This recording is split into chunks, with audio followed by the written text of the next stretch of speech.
যুবদল এত সুজা না করা, বুঝছেন?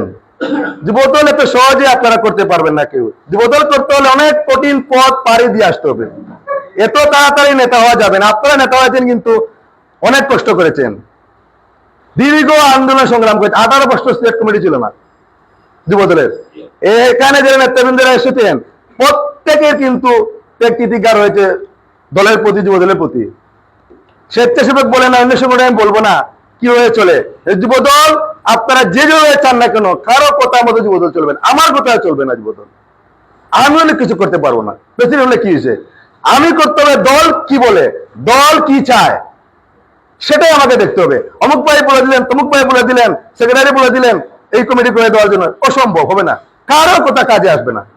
আমরা জানি এই 18 সালে 24 সালে এবং বৈষম্য ছাত্র আন্দোলনে কোন নেতা কর্মীরা আমাদের পাশে ছিল, তার ফেসবুকে কি লেখা আছে আমরা জানি না।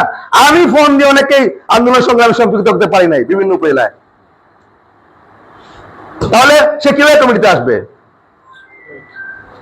আমার কথা হলো, আমার সেক্রেটারি সাহেবের কথা হলো, আপনাদের কথা একটাই, যারাই আন্দোলন সংগ্রামে ছিল তাদেরকে আমরা মূল্যায়ন করবো ইনশাআল্লাহ।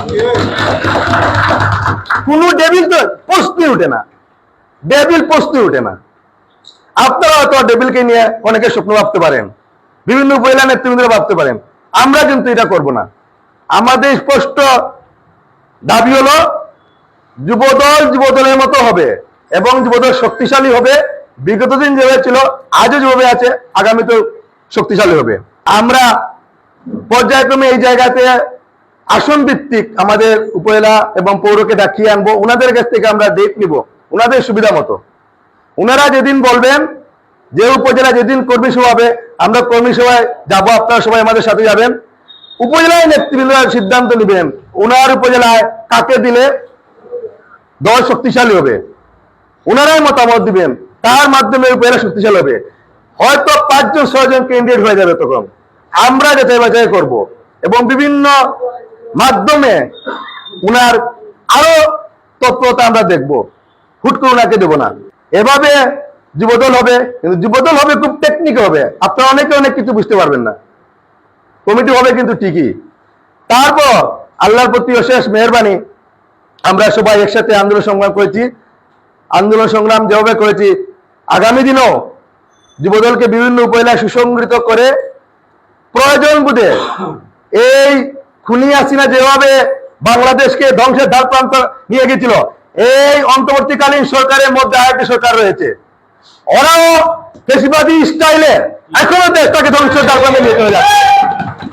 আমাদের দাবি দীর্ঘদিন ছিল ভোটাধিকার, জনগণের ভোটাধিকার প্রয়োগ করতে হবে এবং সুষ্ঠু নির্বাচনের মাধ্যমে জাতীয় নির্বাচনে যে ক্ষমতায় আসুক তাকেই আমরা মেনে নেব।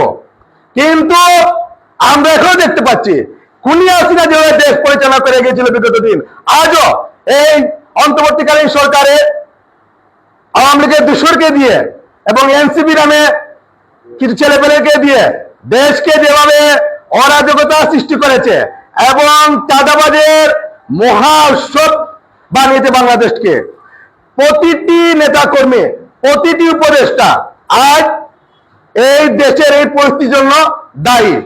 আমরা চেয়েছিলাম প্রত্যেকটি সময় এই অন্তর্বর্তীকালীন সরকার যেন কোনোভাবে ব্যর্থ না হয়।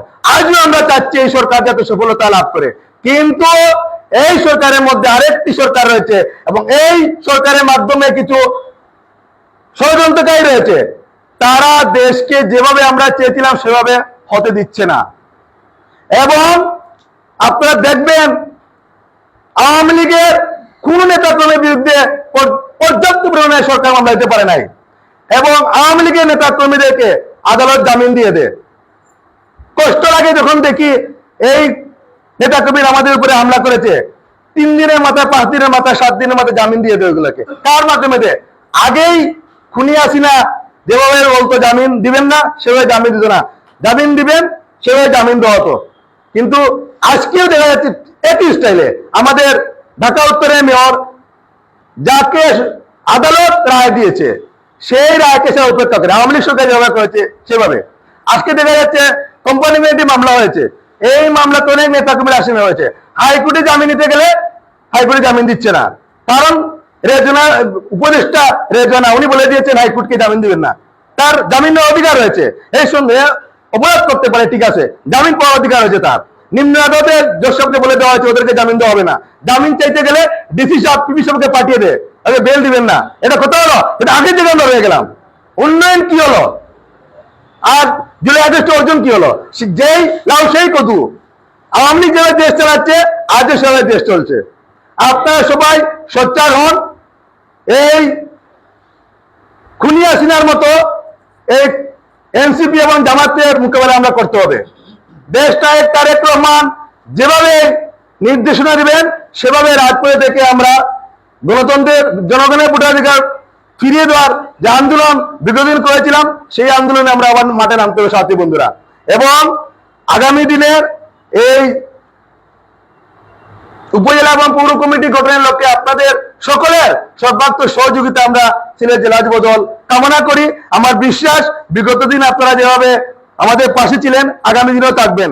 আমরা দীর্ঘ 1 বছর ফ্যাসিবাদ মুক্ত বাংলাদেশে অবস্থান করছি, কিন্তু এই 1 বছরের মধ্যে আমাদের দলকে নিয়ে, বিশেষ করে আমাদের জাতীয়তাবাদী যুব দলকে নিয়ে বিভিন্ন সময় বিভিন্ন ধরনের ষড়যন্ত্র চলেছে, এখনো অব্যাহত আছে। আপনাদের কাছে একটি সুন্দর পরামর্শ আশা করব, সেই পরামর্শের আলোকে আমরা আগামী দিনে আপনাদেরকে সাথে নিয়ে এগিয়ে যাব। এবং বিশেষ করে